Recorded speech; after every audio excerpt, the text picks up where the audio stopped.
It's me, your mom, she Tony, and Sila Arden. welcome to our Hug.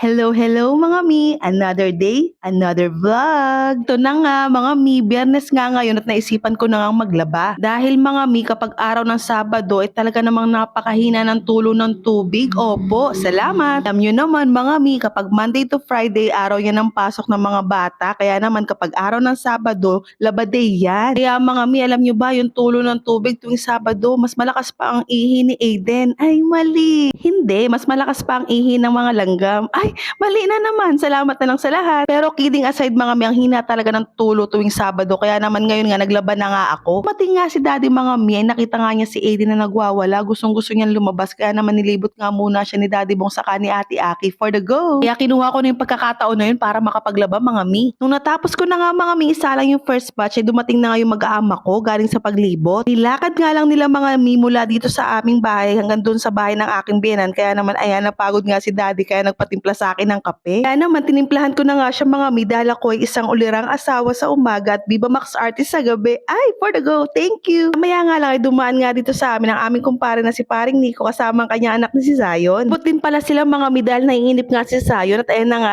aking bunsuhan na si Aiden talaga namang tuwang-tuwa sa pagkakalibot. Ayan, nakatulog. Ayan na nga mga mi, yung first batch nga na isinalang ko ay nabanlawan ko na at nailagay ko na nga sila sa dryer at tapos na nga kaya naman kinukuha ko na para maisampay. Hindi ko na nga yun na-videohan kasi alam naman na natin kung paano maglaba. Ay, thank you. Nung tapos na nga ako mga mi, umakyat na nga ako para makapagsampay at ito na nga, ngayon pa lang ako namiminaw. Sino bang tao yung umakyat na nga ako mga mi at ayan, sino bang tao yung kung kailan naglabay saka mamiminaw at magtitiklop. Opo, ako po, present. Ay, for the go. Opo, kung kailan ko po kailangan yung hanger, saka pa lang po ako magtutupi ng mga damit. Ay, pero kidding aside mga mi, no, talaga naman tayong mga nanay, hindi na matapos-tapos ang gawain sa maghapon. Alala ko tuloy mga mi yung aking nanay nung ako nasa kanya pa, nung kabataan ko, na talaga naman palagi niya sinasabi sa akin na maiintindihan mo lang ako kapag naging nanay ka na. Yun ko naiintindihan na kaya pala minsan galit si mama, minsan mainit yung ulo niya kasi dahil na rin siguro sa pagod. Last pa mga mi, nakikita namin si mama namin na umiiyak. Siyempre sa hirap ng buhay, yung mga isipin, mga gastusin, plus ilan pa kami magkakapatid at sunod-sunod pa. Tama nga mi si mama, naintindihan ko na nga siya ngayon dahil isa na rin akong nanay. Ako na ngayon si mama. Ako na yung minsan mainit ang ulo dahil sa mga gawain araw-araw. Napapatulo na lang din ng luha, sa pagod at sa mga isipin. Pero gaya nga ng mama ko mga mi, alam kong kakayanin ko rin dahil nakaya niya. Naalala ko nga mga mi nung nanganak ako kay ate Aki noong 2019. Dito nga sila noon mga mi noong April 2019 dahil nga bago ako manganak ay kinasal kami ni Daddy Bong. Hindi nga namin mga mi pagkatapos kong manganak ay si mama ngayon nag-asikaso sa amin kay Aki, nagturo sa akin paano liguan si Aki, yung mga ganung bagay. Diba, first time ma'am, hindi ko pa naman alam talaga kung paano i-handle ang pag-aalaga ng bata. After nga na isang linggo, simula nung nanganak ako, ay kailangan na rin umuwi nila mama sa Quezon dahil nga magpapasokan na. Alam nyo ba, bago umalis yung mama ko, grabing iyak ko. Grabe talaga yung yakap ko sa kanya kasi sabi ko sa mama ko, ma, baka hindi ko kayanin. Baka